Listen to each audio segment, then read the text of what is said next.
deux soldats, deux chevaliers, pour être précis, débarquent dans l'auberge et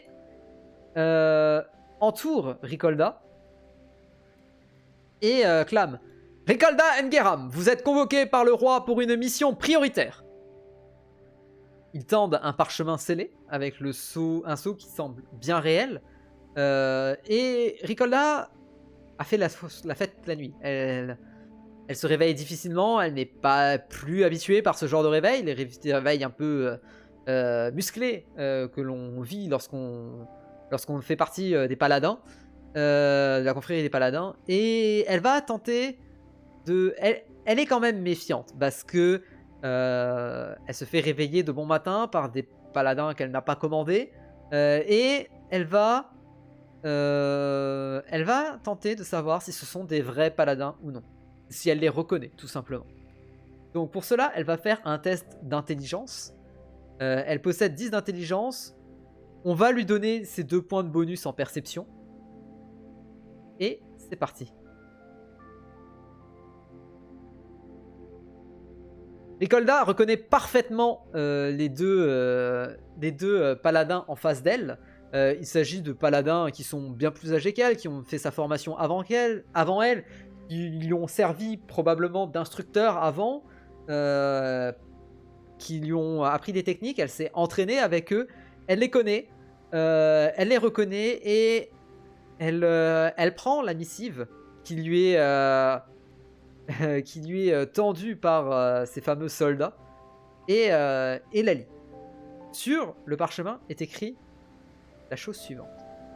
Par la présente missive, Sa Majesté Venti, porte-parole d'Afra Surnamoon et dirigeant suprême de l'Efast, ordonne à Ricolda Enguerrand de se présenter à l'audience royale dans les meilleurs délais, sous peine de devenir un traître à la nation. Ricolda est un peu surprise par ce parchemin.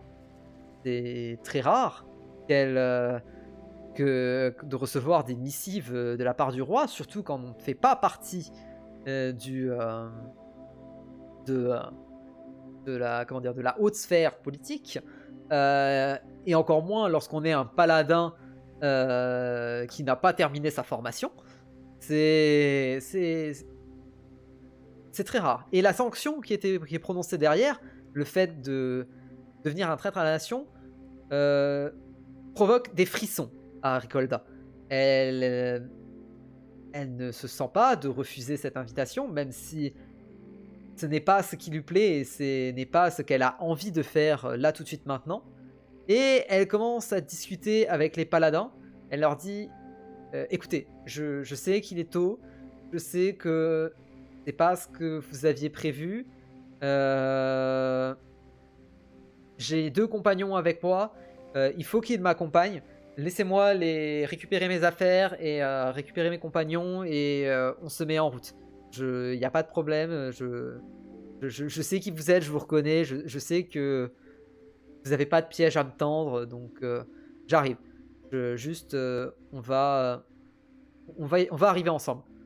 Juste laissez-moi 5 secondes, le temps de préparer mes affaires, récupérer mes camarades de route et nous serons partis. Ricolda va donc se diriger vers Imbril et Dimemkis qui sont dans leurs chambres respectives, les réveiller et leur dire on est convoqué chez le roi. Elle ne leur dit rien de plus, elle leur dit juste ça. Et Dimemkis et Imbril sont un peu circonspects dans un premier temps. Puis ils voient la missive de Ricolda. On la remarque qu'eux ne sont pas convoqués, mais acceptent de l'accompagner, car Ricolda ne se sent pas en sécurité seule avec les paladins. Ainsi, notre groupe, composé de 2 paladins et de nos 3 héros, se dirige tranquillement vers la capitale et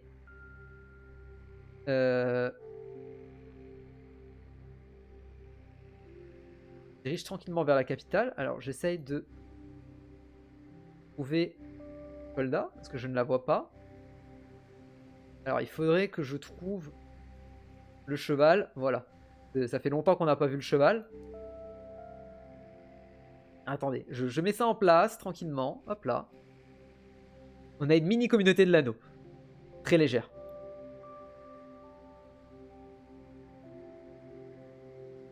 Très très légère la communauté de l'anneau. Le cheval sous Ricolda, bien sûr. Hop.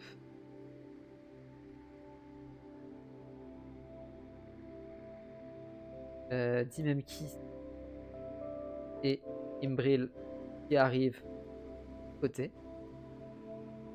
Bien sûr. Et les soldats qui se trouvent devant et derrière notre petit groupe pour les protéger et surtout les escorter en bon lieu jusqu'à la capitale.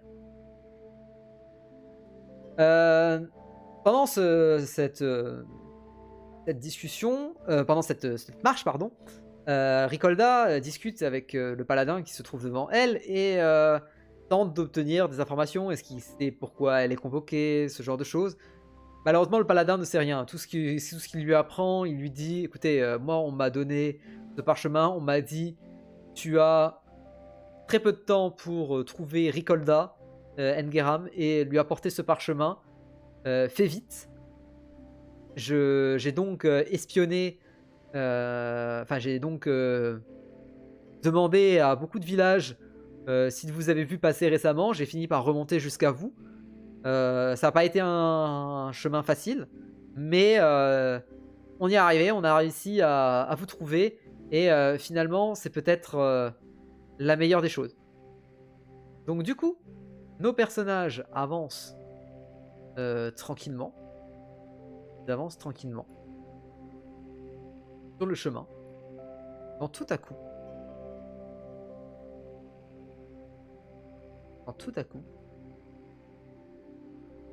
hop, un brigand surgit de derrière le rocher et leur crie: Halte! Donnez-nous tout votre or ou nous vous tuerons. 3 paladins, enfin 2 paladins et une paladine en formation se regardent et commencent à sourire. Il est tout seul, il n'ira pas bien loin. Cependant,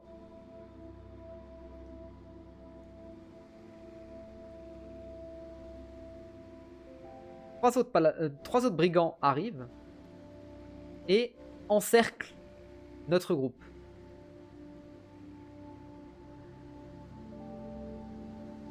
Oui, j'aurais peut-être pu passer tout ça avant de manière beaucoup plus optimisée.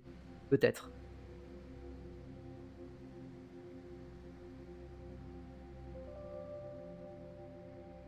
Et donc, un combat va débuter. Vous n'avez malheureusement pas le choix.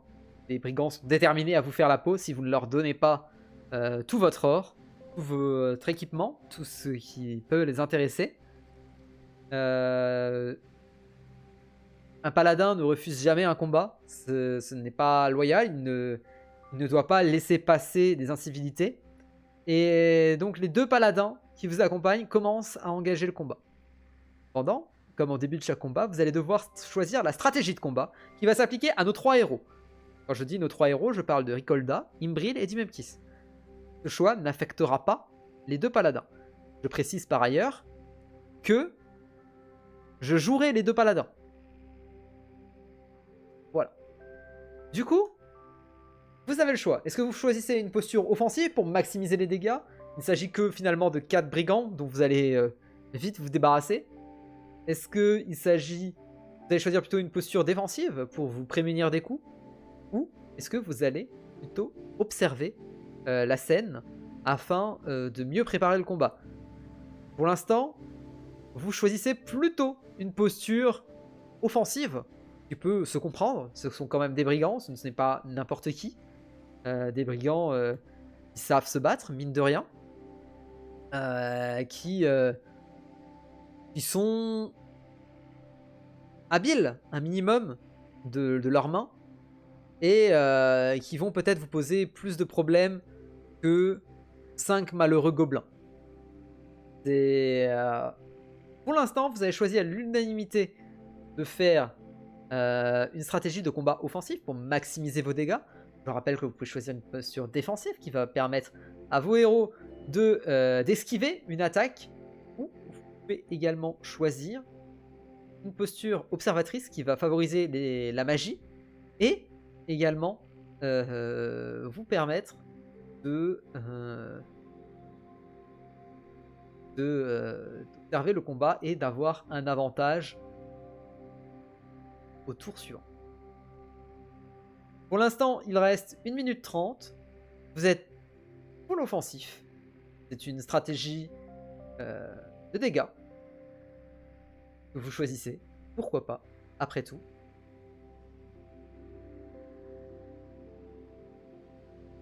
La musique est peut-être un peu trop calme pour un combat. Effectivement. C'est une remarque qu'on peut faire.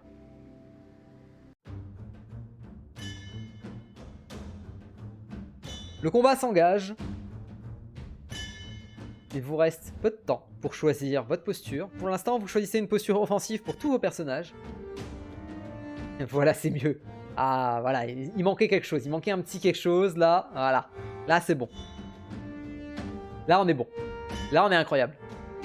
Aïe, aïe, aïe. Aïe, aïe, aïe. Allez, il vous reste moins de 30 secondes pour choisir. Est-ce que vous voulez renverser la posture offensive et choisir une posture défensive, ou est-ce que vous voulez conserver l'offensive, ou peut-être une posture observatrice qui favorisera la magie? On ne sait pas. C'est vous qui voyez. Bien sûr.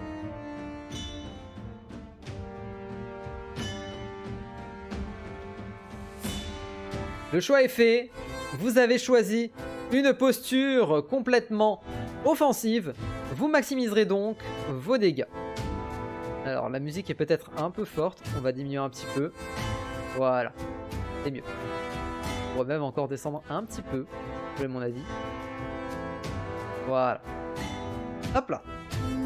Alors, vous choisissez une posture offensive. Ça tombe bien. C'est la posture qu'ont également choisi les gardes. Qui vous accompagnent. Donc, le premier chevalier qui se trouve devant Ricolda choisit de s'attaquer au brigand qui se trouve au nord. Donc, il va lancer son jet. Il va se lancer avec son épée. Il aura donc une réussite.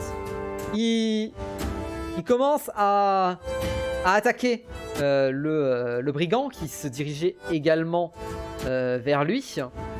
Et il lui apporte un premier coup. Il lui apporte un premier coup, le blesse au niveau de la hanche. Ce n'est pas suffisant pour mettre ce brigand hors de nuire, mais suffisant pour le blesser un petit peu et le mettre dans le mal. Le brigand va répondre de ce coup, bien sûr, et va faire ce qu'il peut avec son glaive. Le brigand n'étant pas étant peut-être à son coup d'essai en termes de combat, décide de s'enfoncer sur la lame du paladin qui est surpris par l'action du brigand. Lui qui pensait avoir donné un petit coup et d'avoir à peine entaillé le brigand, voit le brigand continuer à courir pour venir au corps à corps et s'enfoncer littéralement sur l'épée de notre paladin. Et nous avons donc notre première victime de combat. Ah bah il a fait un échec critique, hein, littéralement, ça s'est mal passé pour lui, quoi. Du coup, Ricolda et Dimemkis, quant à eux, choisissent de s'en prendre. Alors attendez, hop. Ricolda et Dimemkis choisissent quant à eux de s'en prendre. Alors oui, c'est Ricolda et son cheval. Hein. Vous savez quoi? On va faire autrement. On va faire comme ça, hop. Et Imbril, lui, hop, il reste là-bas. Ricolda et Dimemkis choisissent de s'attaquer à ce brigand-là, qui lui voit qu'il se fait attaquer par 2 personnes à la fois. Il va donc choisir d'être peut-être plus en défense. Ricolda va donc tenter son coup, bien sûr. Alors, Ricolda, donc du coup, Constitution 12 plus 4. Donc elle va devoir faire 16 de G pour réussir, bien sûr. Alors, le Ricolda tente de foncer avec son cheval sur le brigand. Mais celui-ci, le cheval décide de se cabrer devant le brigand et fait tomber Ricolda lourdement. Le cheval tombe sur Ricolda et pris de panique, car il est pris de panique. Et Ricolda est à terre. Elle va mettre du temps à se relever. Elle ne va pas pouvoir attaquer ce tour-là. Elle ne pourra pas attaquer le tour prochain non plus. Elle est littéralement sous son cheval. Voilà. Elle est à la merci de tous. Dimemkis, quant à lui, ne comprend pas ce qui arrive à Ricolda et à son cheval. Et décide quand même d'aller attaquer le brigand qui se trouve en face de lui. Avec sa petite épée. Et du coup ne bénéficie pas de bonus car il est surpris par ce qui vient de se passer à sa gauche. Cependant, ça lui permet tout de même de réussir son attaque. Ça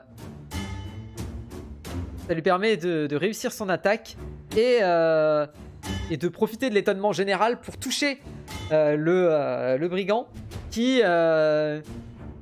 se retrouve blessé fortement par la petite épée de notre cher Dimemkis qui et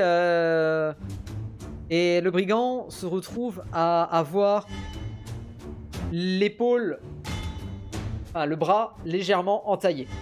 Ça ne suffira pas à mettre KO le brigand, mais il ne pourra pas répondre de manière aussi facile à Dimemkis. Le soldat va donc choisir... le brigand va choisir de répondre à l'attaque de Dimemkis. Et étonnamment réussi malgré sa blessure. Il prend l'adrénaline qui lui monte de sa blessure. Lui permet de réussir et de porter un coup de glaive à Dimemkis assez bien placé sur le côté et de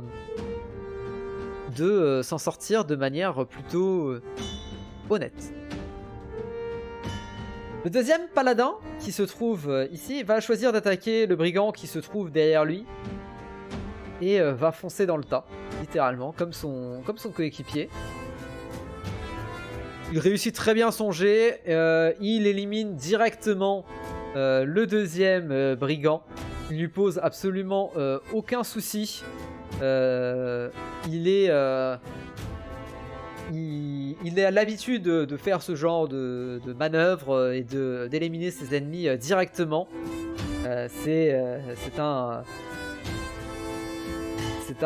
un très très bon combattant. Il n'a pas eu de problème particulier. On voit que c'est un paladin chevronné. Il a donné un coup d'épée fatal au niveau de la jugulaire de ce brigand qui n'a pas pu se défendre. Et s'est retrouvé absolument décontenancé par ce qui lui est arrivé. Et c'est la musique parce que je sens que la musique est très forte et couvre ma voix. Du coup, Dimemkis, lui, voit cette scène, voit ce qui vient d'arriver à Ricolda, et... pas Dimemkis, Imbril, il voit tout ceci, et se retrouve un petit peu décontenancé par cette situation. Il ne va pas chercher à attaquer, il se trouve de toute façon de trop loin de tous les combattants, et il va choisir de soigner Dimemkis encore.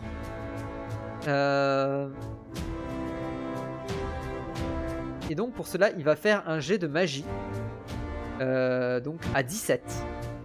Un jet de magie à 17. Il rate son jet de magie, il est perturbé par l'action qui est arrivée à Ricolda. Il ne soigne pas Dimemkis, mais il ne lui fait pas de mal non plus. C'est un léger échec. Il est déconcentré par ce qui est arrivé à Ricolda. Il se pose la question, est-ce qu'elle va bien? Elle est quand même sous un cheval. Ce n'est pas rien d'être sous un cheval, mine de rien. Et va devoir se ressaisir pour le tour suivant. Le brigand au nord, enfin au nord-ouest, traverse la rivière. Il a quelques difficultés à traverser la rivière, qui est assez peu profonde, mais qui est quand même présente. Et va mettre du temps à arriver. Il est au bord de la rivière, mais pour l'instant, tout va bien pour lui. Il ne se fait pas attaquer. Deuxième tour. Ricolda est, comme je l'ai dit, KO. Enfin, elle est hors combat pour l'instant. Son cheval se relève par sa lourde chute et choisit de... Son cheval prend le large. Il a pris peur et va s'éloigner très vite, très loin. Il manque de bousculer le garde qui se trouve ici. Qui ne va même pas tenter de le rattraper puisqu'il n'a pas de formation équestre et se retrouve à s'éloigner rapidement. C'est un cheval qui a été offert par des villageois. Il n'a pas spécialement de valeur particulière pour Ricolda, mais il était, ma foi, très intéressant pour elle, pour se déplacer plus rapidement. Le chevalier qui a failli se faire renverser par le cheval, quant à lui, va s'approcher de notre cher brigand qui a entaillé Dimemkis. Il est encore une fois trop loin pour tenter quoi que ce soit, mais va se rapprocher du mieux qu'il peut. Dimemkis, lui, a la rage de vaincre. Il a la rage de vaincre, il n'en peut plus de se faire taillader dans tous les sens, et va tenter de faire bouger la terre pour déstabiliser son adversaire. Il va donc faire de la magie terrestre à 13, à une valeur de 13. Donc on va faire son jet de dés ensuite. Il réussit. Il arrive à déplacer un morceau de terre qui s'élève un petit peu du sol et qui déstabilise le brigand en face de lui qui venait de l'attaquer et qui perd son équilibre. Le brigand ne tombe pas au sol, mais est fortement déstabilisé, ce qui lui donnera un très très gros malus. En parlant de ce brigand, nous allons faire son attaque, car celui-ci est déterminé à tuer Dimemkis, qu'il juge comme un ennemi faible. Et nous n'avons plus de musique. C'est terrible. Ah si, la musique va arriver, j'ai rien dit.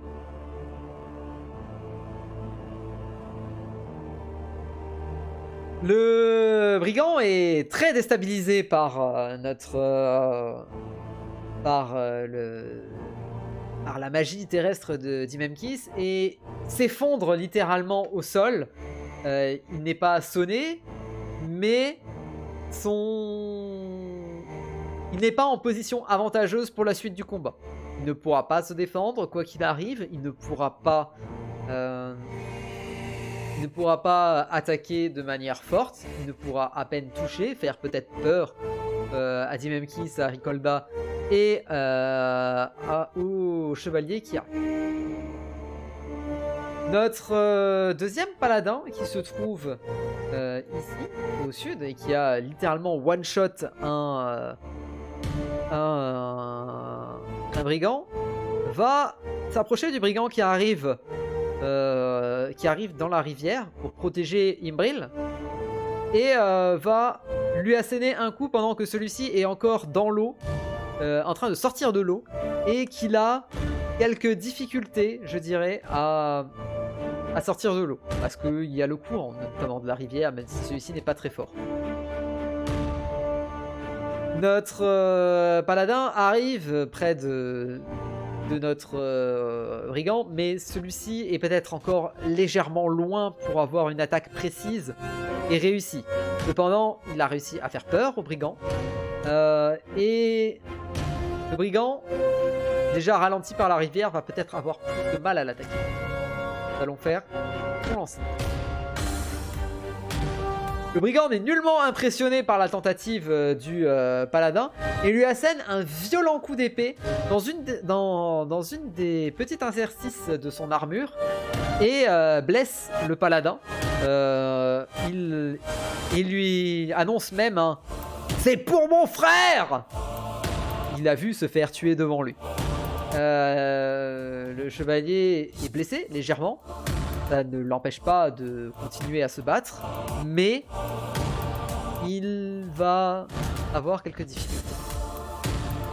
Imbril, pendant que son temps, vit sa meilleure vie en plein milieu de ce chemin et va décider d'immobiliser le brigand qui semble très vindicatif envers le chevalier, surtout que le chevalier est tout seul, il ne va pas pouvoir compter sur l'aide de coéquipiers. Il décide donc d'immobiliser le brigand qui se trouve au nord. Il lance son sort magique et réussit à immobiliser le brigand qui sent ses muscles se raidir d'un coup et ne pas pouvoir faire grand chose. Il sent l'eau lui s'écouler autour de ses mollets, mais il se trouve dans l'impossibilité physique de pouvoir faire n'importe quel mouvement. Ses muscles sont raides, il ne peut rien faire, il ne peut que voir ce qui se passe. Il est absolument passif et à la merci du chevalier qui vient d'entailler. Ainsi, nous arrivons au deuxième tour.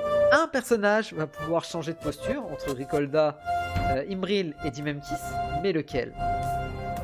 Ainsi, nous allons lancer les dés dans l'ordre suivant. Dimemkis, Imbril, Ricolda. Celui qui fait le plus haut jet de dés aura le droit de changer de posture. Ok. Dimemkis, pour commencer. Ça semble très très bon pour Dimemkis. En cas d'égalité, on relancera pour les deux, bien sûr. Imbril, 12, ce sera pas suffisant pour Imbril. Et Ricolda qui fait 1, finalement. Ricolda est toujours à terre, hein, ça paraît cohérent. Donc, Dimemkis va pouvoir changer de posture, bien sûr. Ce qui est bien, c'est qu'en 3 jets de dés, on vient de faire quand même ce qui aurait pu être l'équivalent d'une réussite critique et d'un échec critique. Hein. C'est quand même magnifique. Donc, soyez contents que ça arrive sur des postures. Du coup, choix de posture pour Dimemkis. Est-ce qu'il reste en offensif? Est-ce qu'il passe en défensif alors qu'il vient de se faire entailler? Ou est-ce qu'il va favoriser sa magie, sachant que Dimemkis possède de la magie. Donc il peut changer de posture et favoriser la posture magique. Dimemkis, pour l'instant, vous lui donnez plutôt une posture défensive, à ce que je vois, pour l'empêcher de se prendre peut-être plus de coups de la part du brigand. Et finalement, celui qui résiste le mieux, alors qu'il a le plus de monde autour de lui. Il faut dire qu'il est un peu aidé. Un cheval l'a complètement aidé et a mis hors jeu un de ses assaillants. Tandis que un chevalier arrive mais est encore trop loin. D'ailleurs, le cheval s'éloigne. S'éloigne fortement. Et même disparaît.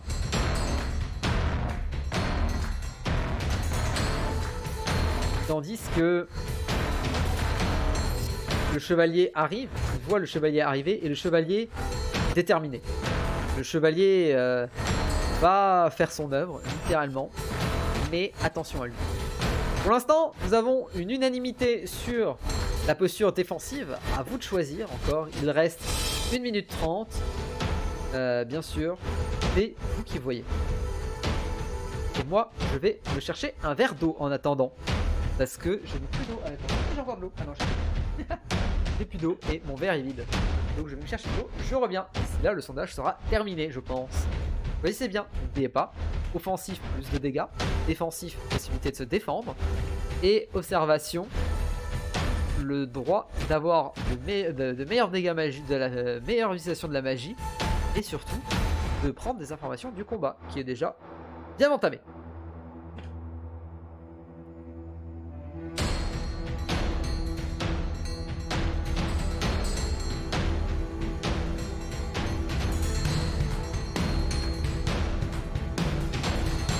Me revoilà. Vous êtes toujours sur un choix défensif a priori. Donc, grand bien vous en fasse. Il me semble que ça va partir là-dessus. Il reste 30 secondes pour voter. 30 secondes pour changer le cours des choses, bien sûr.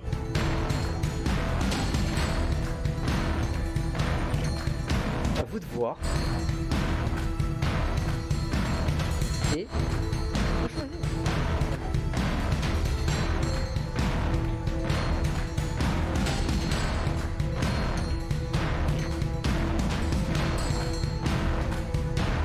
La posture défensive est choisie à l'unanimité.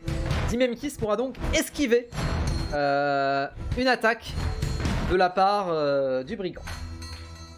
Le chevalier qui court depuis tout à l'heure arrive au contact de notre ami le brigand et va l'attaquer tout simplement de la même manière qu'il a attaqué le brigand qui s'est jeté sur son arme. Il se dit peut-être que c'est une nouvelle manière de combattre, je ne sais pas, et peut-être que je vais gagner tous mes combats comme ça.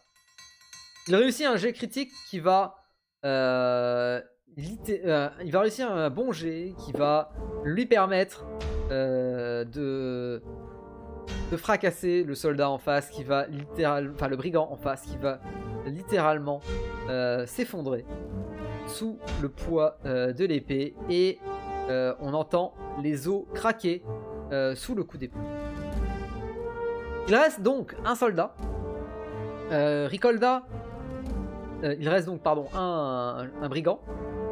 Ricolda, quant à elle, se relève de sa chute face, et de son échec critique.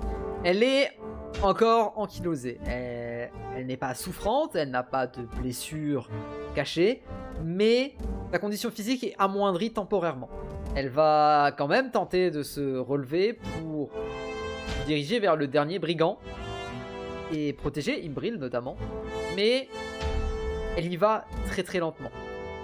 Dimemkis, lui, malgré le fait qu'il soit blessé, va courir pour protéger Imbril. Ils sont tous les deux trop loin de toute manière du dernier brigand, donc ça va être compliqué pour eux d'arriver. Le dernier chevalier va lui tenter d'attaquer encore une fois ce brigand, sachant que cette fois il est plus proche. Et le brigand est notamment immobilisé par Imbril. Rappelez-vous, Imbril a réussi son acte magique d'immobilisation. Il va donc pouvoir avoir un bonus sur son lance, sur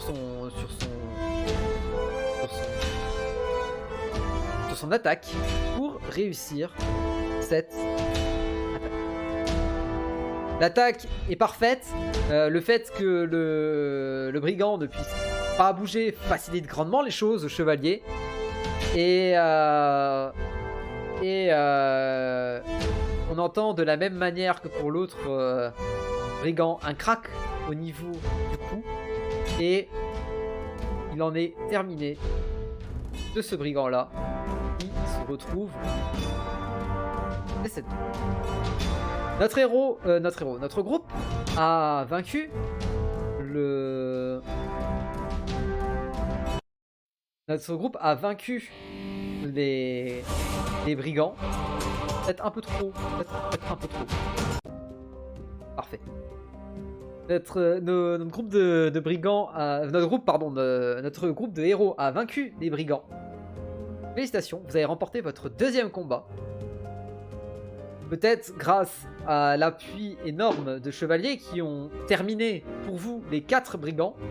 Mais ce fut un combat réussi. Imbril a réussi à déstabiliser un brigand en l'immobilisant. Dimemkis a tapé un brigand et à le déstabiliser. Tandis que Ricolda, quant à elle, a réussi à tomber de son cheval et à perdre son cheval dans un échec critique et peut-être encore très ankylosé de ce qui lui est arrivé. Notre petit groupe va donc reprendre son chemin en direction de l'Efast, la capitale du royaume du même nom. Et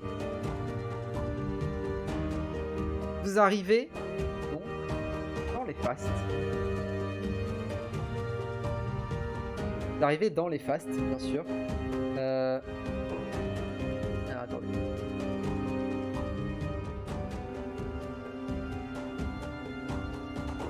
Faut que j'active tout le monde.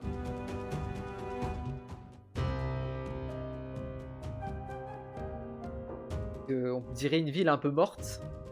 Il n'y a personne. Hop.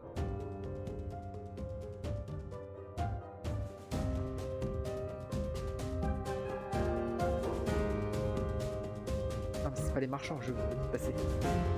À l'aide. Ah oui, il est là ton pote, d'accord, très bien.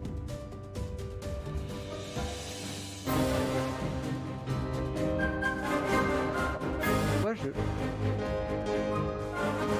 veux juste sélectionner un soldat. Ah, merci.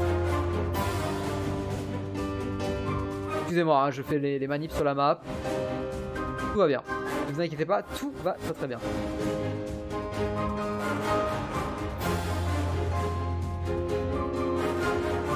Hop, Kolda. Kolda arrive. Voilà. Oui, effectivement, Ricolda a servi de couchette à son cheval, littéralement. Donc vous arrivez dans l'Efast. Nous sommes en période de fête à l'Efast. C'est la fin du cycle lunaire et comme vous le savez, pour avoir visité notamment souvent ou même vécu dans la capitale, il s'agit de la fête avant la période de vénération d'Afra. Et beaucoup de marchands sont installés dans les rues et les rues sont décorées pour vénérer justement le dieu de la vie.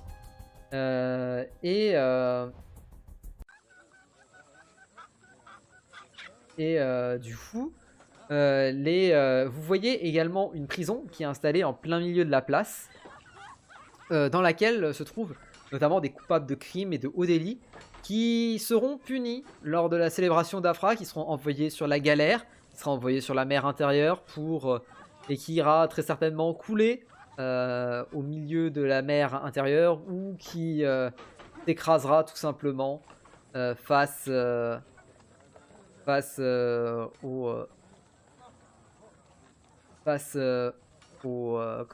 au volcan. M'attendez pas à ce que ça démarre si vite. Voilà. Alors, du coup, Dimemkis va observer la prison qui se trouve devant lui et pas de soucis, bonne nuit d'Audimat. Donc, nos aventuriers avancent dans la rue, dans les fastes, et Dimemkis observe du coup cette prison dans laquelle se trouvent des coupables de crimes et de hauts délits, comme je le disais. Et il va tenter de voir s'il reconnaît des gens dans cette prison, tout simplement. Nous allons voir ça tout de suite. Nous rappelons que Dimemkis a un intelligence 14 et là nous avons plus 3 de relation avec les malfaiteurs, donc il porte son total à 17 pour savoir s'il reconnaît quelqu'un. Il fait une réussite critique, il reconnaît 2 personnes dans cette dans ce groupe. il reconnaît hein, le chef de la guilde des voleurs, Kix Sutuk, et également un chef de la guilde des assassins, Varit, qui sont présents dans cette prison. Ils se sont fait attraper alors qu'ils étaient recherchés depuis des années et des années. C'est quand même des chefs de guilde, donc c'est pas non plus des personnes débutent et qui font leur premier larcin.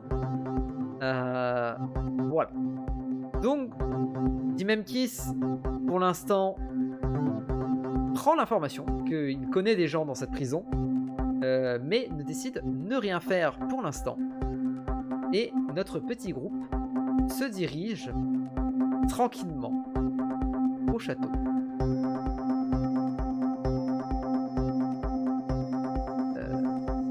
Se dirige tranquillement au château.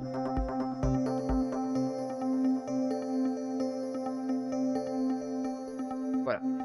Il se dirige tranquillement au château. Musique un peu forte? Ouais, j'avoue, musique un peu forte.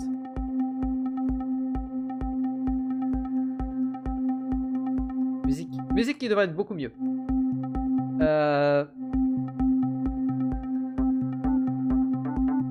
Musique peut-être beaucoup mieux. Du coup, donc nos héros arrivent dans l'enceinte du château et un garde qui se trouve ici vérifie le parchemin et nos compères sont amenés du coup dans une sorte de vestibule pas très garni. Il n'y a même pas de chaise pour s'asseoir. C'est très rudimentaire, je dirais.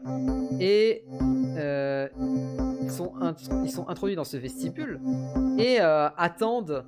On leur dit d'attendre les ordres car quelqu'un viendra les chercher. On viendra les chercher, ils n'ont pas de soucis à se faire. Le roi les recevra incessamment sous peu. Le vestibule de la plèbe, clairement. Clairement le vestibule de la plèbe. Et donc du coup, ils en arrivent là et nos membres du groupe vont pouvoir profiter de ce temps libre, en quelque sorte, pour pouvoir discuter entre eux. Ils vont discuter de deux choses, parce qu'ils auront uniquement le temps de discuter de deux choses, et pourront discuter de la convocation de Ricolda, la célébration d'Afra, des prisonniers qu'ils ont vus sur la place, de l'avenir du village, ou encore des aventures passées. C'est les choix qui se présenteront à notre petit groupe pour savoir de quoi discuter en attendant de l'arrivée des gardes royaux qui leur donneront accès à la salle du trône.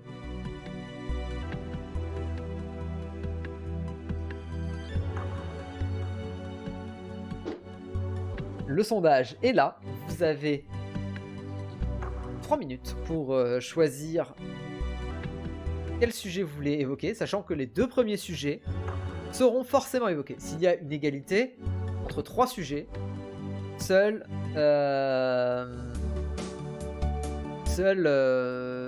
on choisira au hasard les 2 sujets, bien sûr.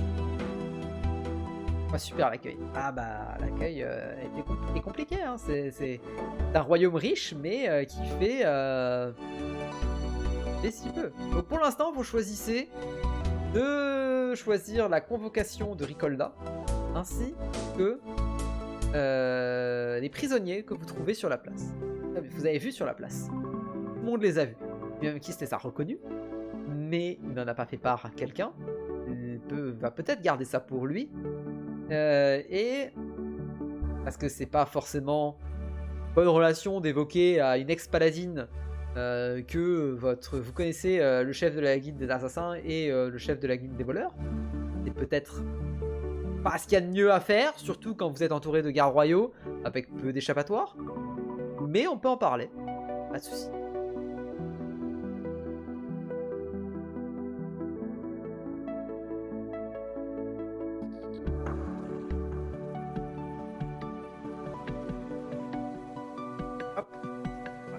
prépare pour après, bien sûr.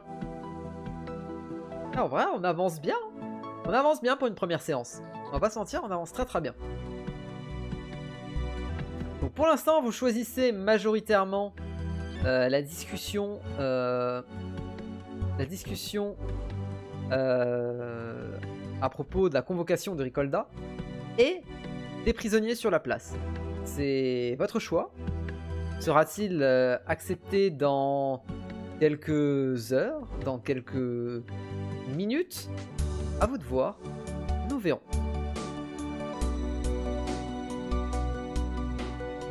Pas dans quelques heures, non, dans quelques secondes. En vrai, je suis bête. Pourquoi j'ai dit quelques heures? Y a rien qui va? Aïe aïe aïe. C'est plus simple quand t'es pas 4 dans la même pièce, tout le monde argumente pendant des lustres. C'est vrai. C'est vrai, c'est vrai. Par rapport à un JDR classique, c'est plus simple d'avancer, c'est sûr. Mais en vrai, ça va. En vrai, ça va. Allez, on arrive à la fin du sondage. 2 sujets sont choisis, 2 sujets prédominent. Pour l'instant, les 2 sujets que vous avez choisi d'évoquer sont la convocation de Ricolda et les prisonniers. Imbril brise le silence et qui s'est installé après que les gardes soient sortis de la pièce. Ils savent que les gardes sont juste de l'autre côté et qu'ils peuvent peut-être les entendre.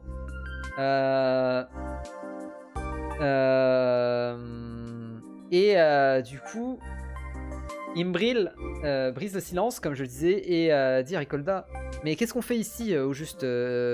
Enfin, t'as une idée de pourquoi on est là? Enfin, je veux dire, c'est toi qui es convoqué de base. Nous, on n'est pas convoqué. C'est quand même bizarre cette histoire. Pourquoi tu nous emmènes là-dedans? Ricolda répond: j'avais aucune confiance aux chevaliers qui sont venus me chercher. J'avais besoin de faire ce bout de chemin avec vous. Je vous en remercie fortement et j'ai aucune idée de pourquoi je suis convoqué ici. Ça fait des années que j'ai coupé les ponts avec la guilde des paladins. Ça fait des années que je n'ai plus aucune communication avec eux. C'est très étonnant qu'on vienne me chercher et que l'on me force à venir. J'ai aucune idée de pourquoi je suis là et je sais même pas ce qu'on attend de moi. Je vous aurais fait part si je le savais, mais là je n'ai absolument aucune idée. Vous n'apprenez rien sur la convocation de Ricolda. Ricolda ne choisit de ne pas évoquer son passé. Elle a mentionné le fait qu'elle a quitté la guilde des paladins. Vous ne savez pas pourquoi, vous ne savez pas comment, mais elle l'a fait. Vous verrez. Peut-être dans d'autres discussions. Et Dimemkis, peu habitué à la capitale, lui, a dit: vous avez vu les prisonniers sur la place? Pourquoi ils exposent comme ça les prisonniers? Ricolda lui raconte que c'est une célébration faite à Afra et que tous les prisonniers sont envoyés sur la galère et doivent périr sur la mer intérieure, que ce soit parce que le navire a coulé ou parce qu'il s'est échoué contre les volcans. Et que peu d'informations circulent sur ce qui arrive à ces brigands. Finalement, personne n'en a rien à faire. Et c'est une façon de maintenir l'ordre dans la société. C'est un rituel qui est très important pour les habitants de l'Efast. Et renoncer à cette aventure serait dommageable pour eux.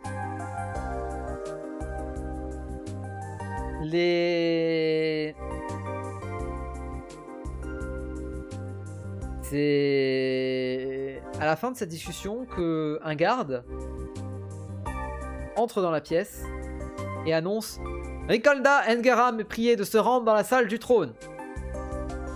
Nos 3 compagnons avancent et le garde bloque la porte et dit: seul Ricolda Engeram est autorisé à entrer dans cette pièce. Les accompagnants doivent rester ici.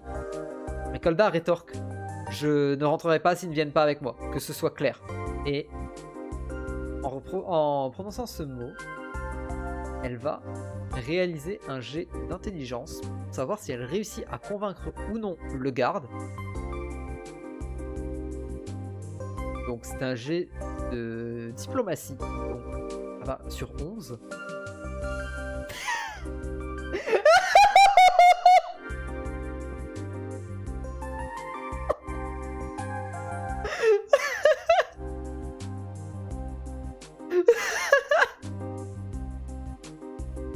Ah là là là là là là. Aïe aïe aïe aïe. Je n'en peux plus. Ça me bute. Les échecs critiques qui arrivent toujours pile au bon moment. C'est incroyable. Alors le pire c'est que j'avais prévu un échec et j'avais pas prévu un échec critique. Donc on va faire à la pro. Ricolda, à la fin de cette intonation, se bombe le torse et se met devant le garde royal, qui littéralement explose de rire devant elle, et lui rappelle que ce n'est pas elle qui fait la loi en ces lieux, et qu'elle n'est personne, et qu'elle mériterait presque de se trouver au cachot si ça ne tenait qu'à lui, et qu'elle ne venait pas pour voir le roi. Le chevalier en arrière qui entend son collègue ricaner entre dans la pièce et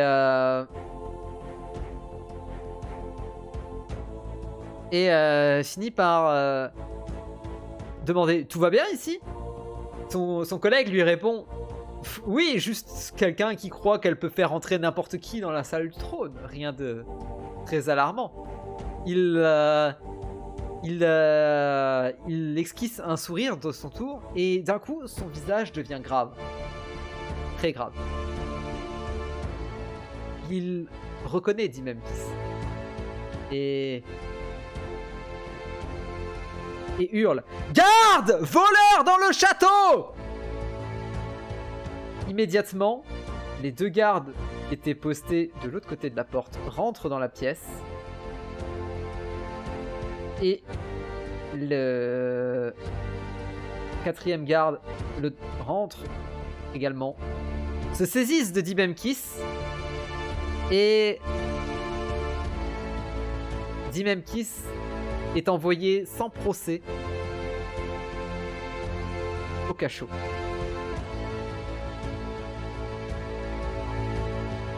Vous venez de perdre un personnage. Félicitations.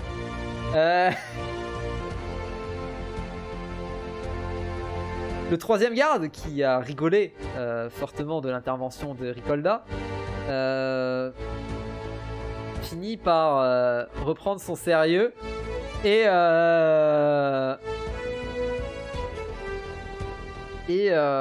choisit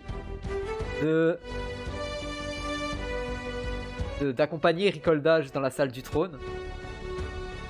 Oui, c'est avec qui il est. Let's go. Il va aller rejoindre ses deux potes en prison là-bas. Hop là. Terminé, bonsoir. Alors, hop, je vais masquer Imbril. Alors, Imbril reste dans la salle. Hein, ne vous inquiétez pas. Il n'est pas parti. Tout va bien. D'accord? Je préfère préciser.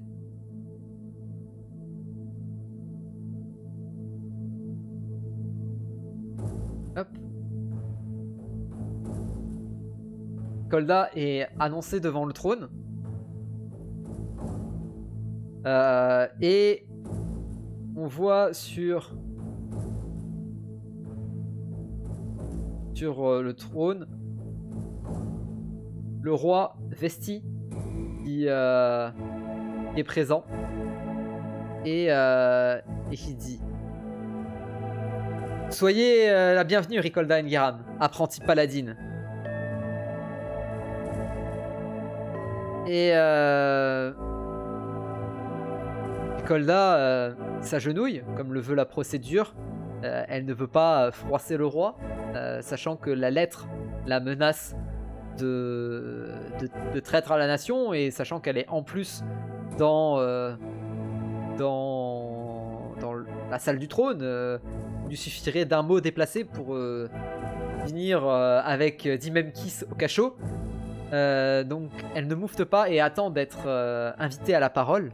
Et le roi Vesti continue à parler et il dit: bien, je vous convoque ici car Ezekor, mage royal, a fait des observations des plus inquiétantes. Mais écoutez, je vous propose qu'il vienne, car il sera le plus à même de présenter la situation. Alors oui, excusez-moi, j'ai mal placé ma carte. Peut-être mieux de mettre au centre.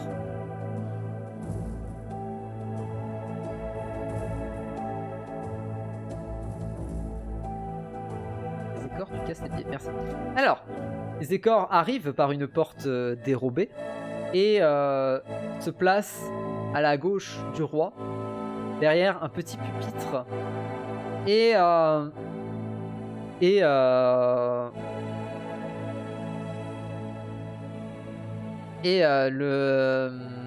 il entre dans la salle et Ricolda le reconnaît, évidemment, c'est Ezekor. Il a peu changé depuis que les cours de magie qu'il donnait au paladin. Il prend place derrière le pupitre et commence à annoncer. Je tiens tout d'abord à remercier Sa Majesté Venti de me laisser la parole et souhaiter la bienvenue à vous, Ricolda. Puisse la foi d'Afra vous guider. Cher Ricolda, je dois vous annoncer ce que j'ai observé. Il y a une semaine, une traînée de poussière derrière est apparue dans le ciel. Non, je me suis fourvoyé. Il y a une semaine, une boule de feu bleu a traversé le ciel de part en part, laissant une traînée de poussière derrière elle. Ce genre d'événement n'arrive que lorsque les dieux veulent communiquer directement avec les humains. Malheureusement, la prophétie envoyée par les dieux est seulement inscrite sur la roche transportée par la boule. Cependant, j'ai peur que celle-ci ne tombe entre de mauvaises mains et que nous ne sachions jamais ce que les dieux ont voulu nous transmettre. Le roi Venti reprend la parole et annonce: c'est pour ça que nous vous demandions si vous pouvez vous rendre dans la zone où la boule a atterri afin de récupérer le message des dieux. Et le mage enchérit en disant: vous permettez de vous rajouter que j'ai calculé l'endroit approximatif où elle a dû s'écraser afin de faciliter vos recherches. Alors, afin de donner un peu de piment à ceci, on va faire un lancer de dés. Ok.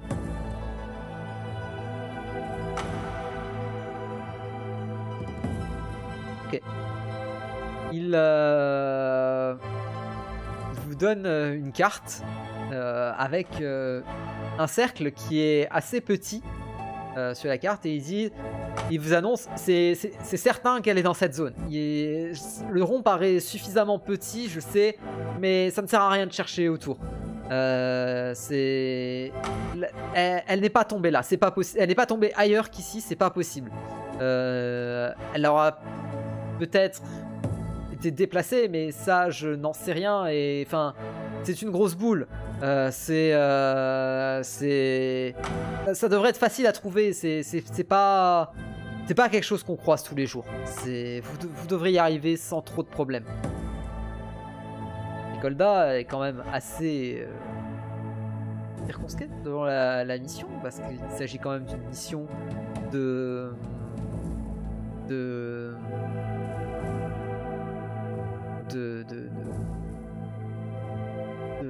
pas de paladin, mais de transporteur. Et elle se dit, mais pourquoi m'envoyer moi? Je n'appartiens plus à l'ordre, et d'autres paladins seront certainement bien mieux qualifiés que moi, puisque je n'ai pas été retenu pour faire partie de l'ordre. Le roi Venti rétorque: Ricolda, vous savez mieux que quiconque que les règles d'accès à l'ordre ont joué contre vous, malheureusement.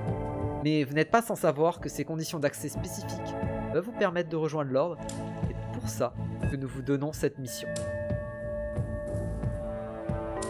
Ricolda rétorque: cette mission paraît trop simple pour entrer dans les conditions spéciales. Je ne suis pas transporteur. Le roi répond: il ne s'agit pas d'une mission de transport, mais d'une mission pour ramener le message des dieux, afin que nous le décryptions. Et le mage renchérit: Ricolda, mission, c'est de la plus haute importance. Nous ne pouvons pas envoyer n'importe qui. Je pourrais prévenir les prêtres du couvent situés non loin de la zone du crash pour qu'ils vous aident à décrypter le message et vous puissiez nous le ramener. Mais nous sommes prêts à faire tous les efforts pour vous, pour que vous puissiez nous rapporter ce message et nous avons besoin de ces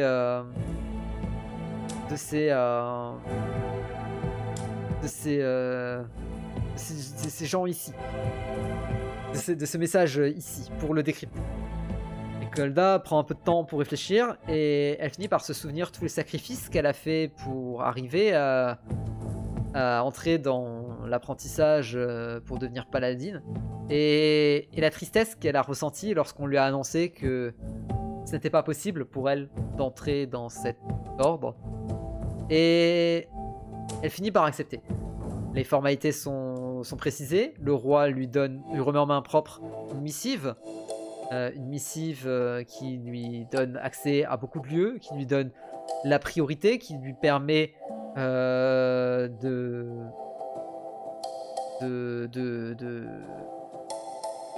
de mener à bien sa mission, peu importe ce qu'elle doit réaliser. Il lui donne également un cheval, et évidemment la map est donnée par Ezekor à Ricolda avec le lieu indiqué. Le roi prend congé de Ricolda et les invite à un banquet royal pour le soir. Alors, avant le banquet, Imbril et Ricolda retournent sur la place du marché et ils vont pouvoir faire des achats, s'ils le veulent, bien sûr, et du coup voir ce que ces marchands proposent. Ils observent dans la prison que Dimemkis n'est pas encore présent dans la prison, il est très certainement encore dans les cachots du château, où il doit très certainement se faire torturer pour savoir ce qui se passait. Le roi n'est pas spécialement au courant que Dimemkis traînait avec Ricolda, et du coup vous avez plusieurs types de marchands. Vous avez un marchand d'armes, genre de forgeron, qui peut vous fournir des armes. Vous avez un marchand de nourriture, un marchand pharmaceutique qui peut vous aider pour soigner des blessures, un marchand de vêtements et un marchand d'aventure qui vous permettra peut-être de trouver une quête annexe. C'est à vous de choisir et de décider de votre action.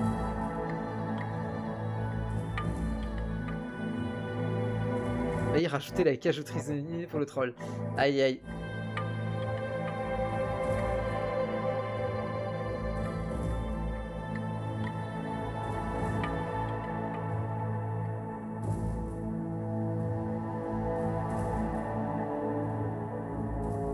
Après, moi je vous le dis droit dans les yeux. Le fait que vous ayez perdu Dimemkis là maintenant tout de suite, c'est dommage, on va dire. C'est dommage. C'est littéralement dommage. Mais bon.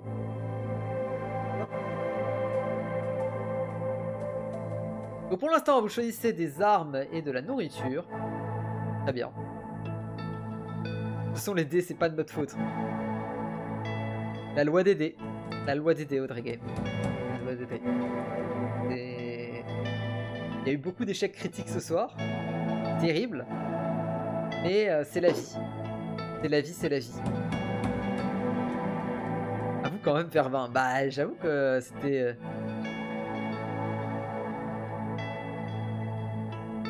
Moi, j'avais prévu que c'était possible que Ricolda échoue, mais je me suis dit qu'elle échoue critiquement.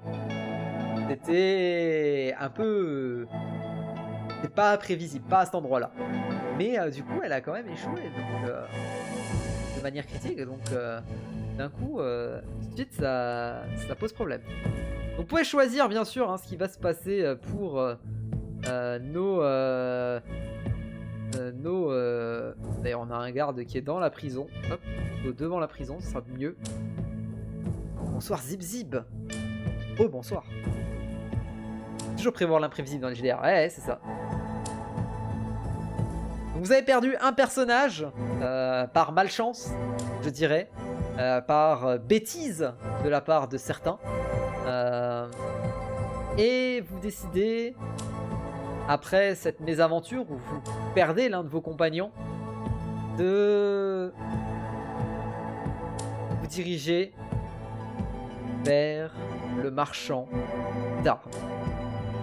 Dirigez vers le marchand d'armes avec Imbril et cherche les persos.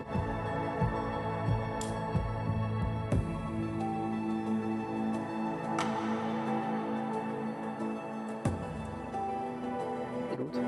Ah oui, c'est vrai qu'il est caché, Imbril. Voilà, il est là. Vous dirigez vers l'établi où il y a des armes. Voilà. Et vous discutez avec le marchand. Le marchand ne peut pas réparer vos armes, ne peut pas les remettre en état, mais il peut vous proposer des armes pour mieux vous défendre. Il propose à Ricolda une épée qui est acérée, donc qui fera plus de dégâts. Et il voit la faible constitution de Imbril et il dit: je suis désolé, mais je vais pas pouvoir te donner une arme lourde, tu n'arriverais pas à l'utiliser. En revanche, j'ai ceci sur moi.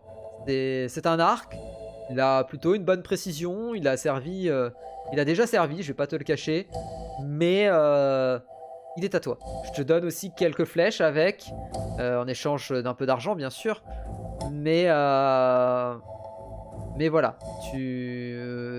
ça vous fera 2 pièces d'or chacun. Vous récupérez tous les deux votre équipement et vous vous délestez de 2 pièces d'or pour réussir à équiper vos personnages face à la suite. On est finalement le soir tombe sur la ville et du coup les aventuriers vont se reposer après le dîner royal et finalement les chevaux finalement il ne se passe pas grand chose de la soirée. La seule chose qui aurait pu se passer et ne permet pas de se produire étant donné la tournure des événements. Vous allez au banquet et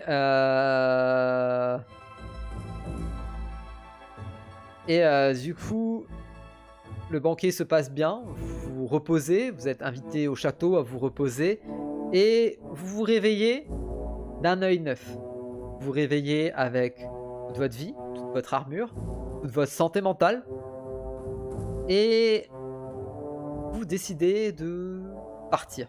Il faut partir, vous avez une missive à récupérer. Les palefreniers ont équipé les chevaux pour Imbril et Ricolda.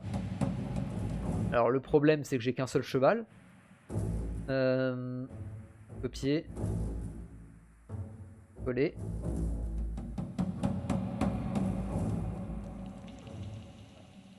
J'ai un deuxième cheval, incroyable. Qui l'eût cru? Qui l'eût cru, j'ai un deuxième cheval. Hop là. Alors,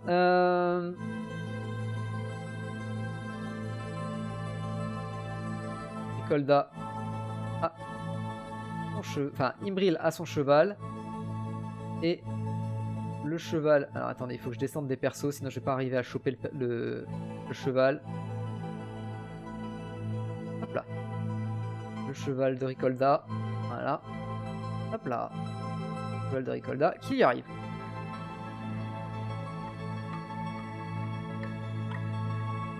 Ah, la compétence du perso a déjà été récupérée, les enfants. Mais avec 1,4K, sixième, tu peux intervenir pour effectuer une intervention. Par exemple. Vous, donc, les palefreniers ont équipé Imbril et Ricolda de ses chevaux. Et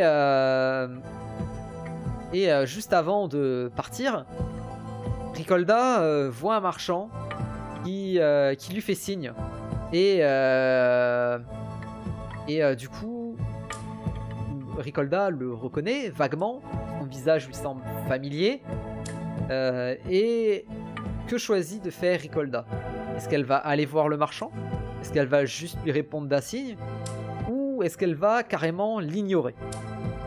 C'est vous qui voyez, c'est votre moment.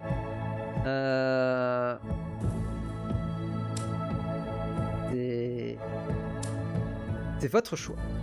Et ce marchand, que voulez-vous en faire? Est-ce que vous voulez le voir pour savoir pourquoi il vous fait signe? Et est-ce que vous voulez juste lui répondre? Ou est-ce que vous voulez ignorer? Le sondage arrive, ne vous inquiétez pas. Je laisse Alinator le faire. Voilà. Vous avez 3 minutes pour choisir. Est-ce qu'on va voir le marchand? Est-ce que on répond juste d'un signe? On y va et on le pille. JPEP. Est-ce que vous choisissez au contraire de l'ignorer? Est-ce que ça vous plaît?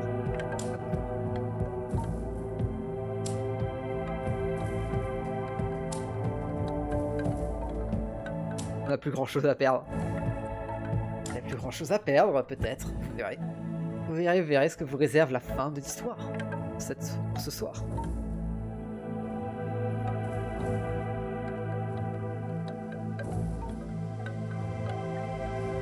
C'est jamais une petite quête secondaire là? Ah, on sait jamais, hein. On sait jamais.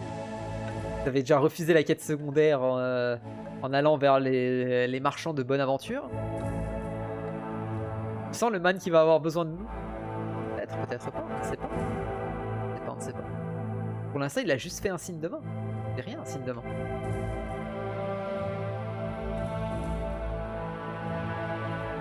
On n'a pas assez de soucis. Les problèmes dans la vie. Bien sûr, il vous reste 1 minute 40 pour choisir de ce que l'on fait avec ce marchand. Est-ce qu'on va le voir? Pour l'instant, on a choisi la réponse qui est choisie à l'unanimité par le chat. Est-ce qu'on lui répond juste d'un signe, à son propre signe? Ou est-ce qu'on l'ignore complètement et on s'en va faire notre mission finalement? Qu'est-ce qu'on fait? C'est à vous de choisir le chat, bien sûr. C'est à vous de choisir. Là tout de suite, maintenant.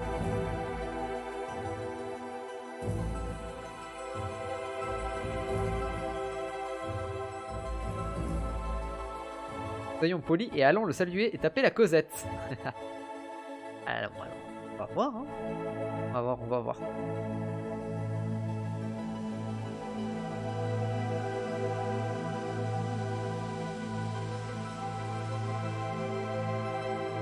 On va voir ce que vous choisissez. Pour l'instant, vous choisissez plutôt le... Je refuse après, peut-être. Jamais qu'il me propose un truc à boire. Ouais, ça vous dirait de boire un petit verre là, monsieur dame? Vous allez former un bien joli couple là, ouais. Ça vous dirait un petit verre là? Aïe aïe aïe. Allez, il vous reste une vingtaine de secondes pour choisir. Est-ce qu'on va voir le marchand? Est-ce qu'on l'ignore? Est-ce qu'on lui fait un signe de la main? C'est à vous de choisir.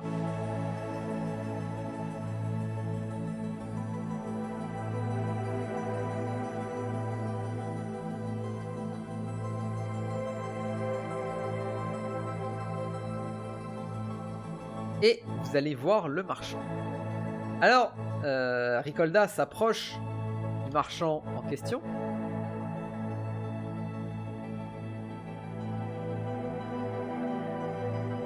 Je sais pas quel marchand c'est, mais c'est un marchand. Celui-ci l'interpelle et lui dit: Bonjour Ricolda, je Je suis content de vous revoir. Enfin, je vous connaissais, vous étiez toute petite. Enfin, vous me reconnaissez très certainement pas. J'étais un ancien affilié de votre père. Et, ça fait... Ah, tu as bien grandi, Ricolda. C'est quand même... Ah. Je suis désolé de te demander ça comme ça, enfin, de but en blanc, mais je viens du nord du pays et il y a beaucoup de délits qui ont lieu en ce moment et les paladins sont trop peu nombreux pour gérer cette partie du pays et est-ce que je peux vous demander une petite escorte pour que vous puissiez me ramener dans mon village? Golda lui demande gentiment où est-ce qu'il est son village et celui-ci lui répond, lui décrit où est-ce qu'il se trouve et en consultant la carte, Ricolda remarque que ce n'est pas trop loin du lieu du crash de la météorite et du coup du couvent évoqué par le par le par Ezekor le mage. Et il dit bien sûr évidemment je vous récompenserai du mieux que je peux. Enfin, croyez-moi, j'ai encore de l'influence parmi les marchands. Je peux je vous payerai au village et je ferai en sorte que les marchands soient au courant de ce que vous avez fait pour moi. C'est pour que vous puissiez avoir des services favorables dans vos aventures. Alors, c'est pas prévu, Annihilator, je sais, mais est-ce que tu peux faire un sondage? Est-ce qu'on accepte la quête ou pas? Tu le mets à 2 minutes. Du coup, il va vous être demandé, est-ce que vous acceptez la quête ou est-ce que vous la refusez? Vous avez le choix. Vous n'aurez pas plus d'informations de la part du marchand. Vous pouvez refuser la quête. Et vous pouvez l'accepter, bien sûr. C'est vous qui voyez. C'est votre choix, c'est votre destinée. Bien sûr. À vous de voir. Est-ce qu'on accepte la quête? Est-ce qu'on accepte la quête du marchand de l'escorter? Ou est-ce qu'on refuse? Pour l'instant, nous avons 2 votes à oui. Est-ce que nous avons un vote à non? Ah ah. Intéressant. Intéressant, intéressant. Est-ce que une personne ou 2 personnes veulent choisir de renverser la tendance? Une 4e personne, une 3e personne a voté oui. Donc on part sur plutôt oui, on accepte la quête du marchand. Allez, autant se mettre dans les ennuis jusqu'au cou. Tant que des gens sont favorables à l'idée de faire une quête supplémentaire, tandis que d'autres ne le sont pas. Après tout, c'est votre choix. C'est vous qui voyez. Personne ne pourra vous reprocher d'avoir voulu aider un marchand. Se situer dans le besoin. Donc c'est vous qui voyez. Vous choisissez en votre âme et conscience. Il y aura des conséquences au refus, il y aura des conséquences à l'acceptation, bien évidemment.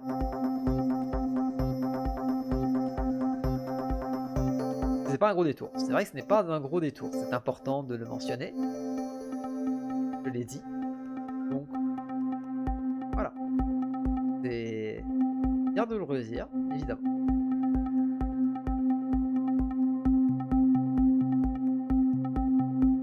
Le sondage arrive à sa fin. Vous avez 4 à avoir voté. Il reste une vingtaine de secondes. Est-ce que c'est suffisant pour renverser l'ordre établi? Peut-être pas. Le sondage se termine. Et la majorité des viewers choisit que nous acceptons le